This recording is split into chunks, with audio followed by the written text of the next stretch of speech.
In just about 1 hour, we will make both McChickens and fries that taste like we just went through the drive-thru, will last you the entire week, and reheat as good as new in just a couple of minutes. Let's get into it. The fries need some time to soak, so we will start with them first. Into a large bowl, add 1200 grams of beef broth and 30 grams of sugar. Mix that up until all the sugar has dissolved. From my research, the sugar supposedly helps with keeping the fries a beautiful golden color after frying, and when applied in my test batches, was definitely the case when enough sugar was added. And you are probably wondering why I'm using beef broth for French fries, and that is fair. For many years, McDonald's fried their French fries in beef tallow, which gives them their signature flavor. After they opted for healthier frying options that didn't include trans fats, they instead added beef flavoring to their oil to give them the same classic taste. Beef broth is going to be the closest we can get to whatever beef flavoring McDonald's uses, and the boxed broth saves us a ton of time, effort, and money versus making our own. Just make sure you get the one that doesn't have added flavors such as carrots or celery, which I gotta shout out my man John Sanders for the useful and easy tips that helped me in crafting this meal prep video. Now that the marinade is ready, it's potato time. We want 1000 grams of peeled potatoes, and to get there, we will need about 1200 grams of russet potatoes. Of course, with potatoes coming in all shapes and sizes, this won't be 100% accurate, but will get you very close nonetheless. After getting them weighed out, clean and dry them off. To get them to have that slender fry that everyone knows McDonald's for, we will also have to peel them. Feel free to leave the skins on if you prefer to have more of a Wendy's type of French fry, but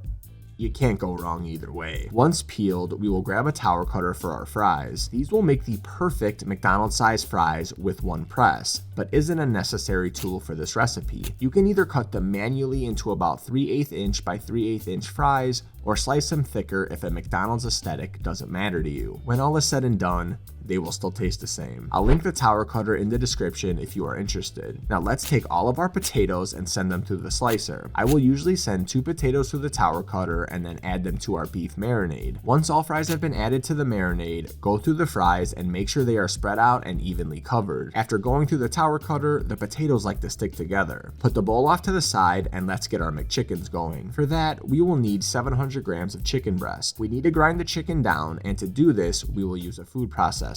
Cut the chicken into random chunks and add it to the food processor. Blend the chunks in 1 to 2 second intervals until the meat looks like it has been ground by a butcher. It won't be perfect, but doesn't need to be to form them into patties. Take the blade out of the blender, add 9 grams of salt and 6 grams of swerve on top of the chicken, and mix it in evenly with your hands. By the way, you don't need to grind up your own chicken and can buy pre-ground chicken at the store. To get similar macros, I suggest buying a 98 or 99% fat-free ground chicken, and you will most likely need to buy 2 since they usually come in 1-pound packages. I will quickly wash my hands, put the food processor on top of the scale, and spray my hands with oil. The oil will prevent the chicken from sticking to my hands and will make for a much easier time when forming and breading the patties. Take 140 grams of chicken and form it into a patty. The goal is to make it about 1 inch wider than our buns. This will ensure we won't be taking pure bites of chicken from making it too wide. Plus, all of the patties will be the same thickness, meaning they will all cook in the same amount of time. Once the first patty is made, put it on a piece of parchment paper and repeat the same process for the next 4 patties. You may need to spray your hands again if the meat starts sticking after the 3rd or 4th McChicken. Once the patties are formed, grab 3 containers for dredging stations.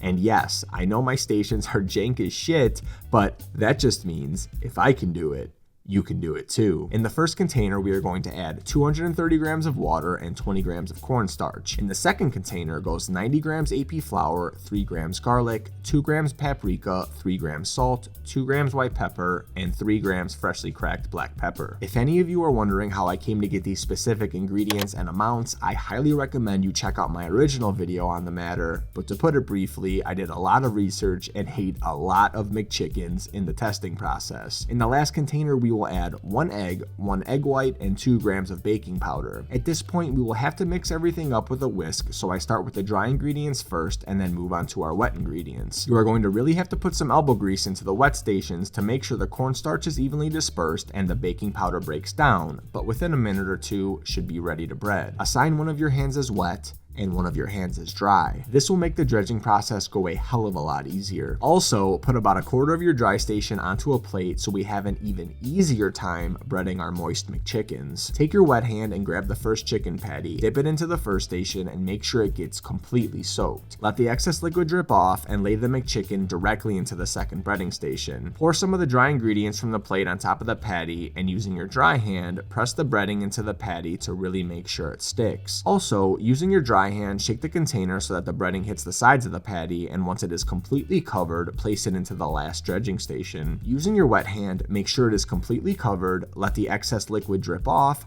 optionally give it a flippity flop, and put it back into the second breading station. Again, using your dry hand, take the plate, add the ingredients over the top, and press them into the McChicken. Make sure the sides are covered by shaking and pressing as well, and add to a wire rack. Quickly mix the wet stations again, as the cornstarch and baking powder will want to settle at the bottom, and repeat the same process for the second McChicken. This might seem like it is hard to nail down as you do the first McChicken, but I promise you it will start going as smooth as butter in no time. The instructions in my upcoming cookbook are also as smooth as butter. The cookbook will include over 100 recipes written out and tested by myself with high quality pictures of each one. It's also the gift that keeps on giving because it will be updated with every new recipe I release on YouTube, as well as exclusive recipes that only owners of the book will have at their fingertips. The best part of the cookbook is that you will have recipes as soon as they are finalized, meaning if it takes me a month to record and upload a video for the recipe, you will have had the recipe an entire month before it ever sees the light of day on YouTube. This is going to be the ultimate recipe guide for weight loss that will be in the palm of your hand whenever you need it. The pre-order for the cookbook just dropped today, and to show love to anyone who wants to support me, use code E4CM for 20% off the cookbook. This will be the cheapest price you will ever be able to get the cookbook for, and will also include instructions for this McChicken meal prep as an additional thank you for supporting me. Once the second McChicken is made, we won't waste any time and get these cooked. Spray the bottom of your air fryer with oil, add them to a preheated 400-degree air fryer, and lightly spray the tops of the McChickens as well. They will be finished in about 5 to 8 minutes, or when they reach about 155 to 160 degrees. Carryover cooking will occur, and we really want to make sure we don't overcook chicken breast, especially when most, if not all of these, will have to be reheated again. As those are cooking, you should be able to get 2 more McChickens breaded, and as soon as they are done, put the cooked McChickens on a wire rack, spray the air fryer with some oil, add them to the air fryer, and repeat the process. You can also add the last 3 patties all at once if your air fryer is big enough, but mine only fits 2, so I have to do it in 3 batches. When my last McChicken is cooking, I get my fries ready. To do so, I drain all of the liquid in the bowl and dry off the fries. I will use a salad spinner to get most of the excess liquid off, and then use paper towels to get them completely dry. Honestly though, if you have a salad spinner, you can get away with not using any paper towels if you don't want to, or perceive using paper towels as wasteful. However, if you don't have a salad spinner, the paper towels are necessary in my opinion, and will just take a few more minutes to do. Once my last McChicken finishes, I carefully wipe down my air fryer, add a handful of French fries, and give them a quick spray of oil. I spray just enough oil to get a very light layer on the fries, then I add another handful and repeat until all the fries are added. These will take about 20 to 25 minutes to cook at 400 degrees, and every 6 minutes or so, I will give them a shake. There are a lot of fries in this air fryer, and to cook them evenly, it is important to mix them up every once in a while. Once the fries have reached an internal temperature of about 200 degrees, or they are taking on some good color, they are done. I will add some salt right over the top of them, and with my gloves on, shake the basket around and repeat 1 to 2 more times. The last step we have to do is cut some lettuce. All we need is 3 to 4 leaves off of a head of iceberg lettuce that are thinly chopped. Cut as much or as little as you would like. Once both the patties and fries have completely come to room temperature, I line 5 meal prep containers up and add each component one at a time. First I add the McChickens, followed by the fries, and then the lettuce. I don't care if the fries are evenly separated since I will be eating them all anyway, and at the end of the week, the calories will be the same. Don't worry,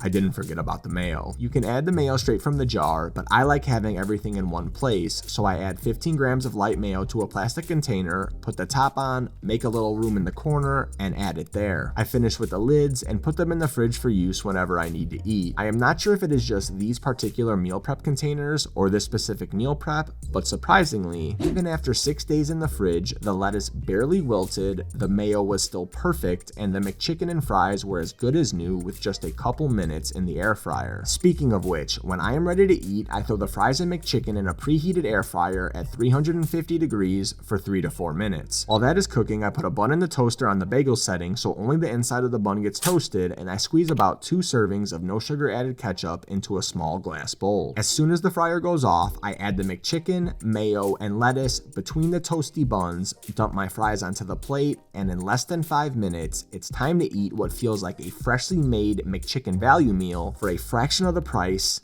and calories. Literally tastes exactly like a McChicken. This McChicken meal prep is the perfect lunch, and pizza is the perfect dinner. Luckily, I have you covered. In this simple $1 pizza meal prep, I show you how to make pizzas from scratch for the entire week that fits exquisitely into anyone's calories, and yes, costs just $1 to make. Until next time, deuces.